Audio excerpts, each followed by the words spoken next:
Adelante, Maribel. Hola, me llamo Maribel.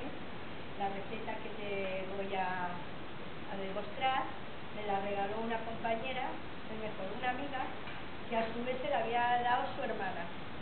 Y es muy sencilla, pastel de pan duro. Ingredientes, es muy sencillo: 3 huevos, levadura, limón, ralladura de pan duro y leche. Todo esto se mezcla. Bueno, todo esto se mezcla.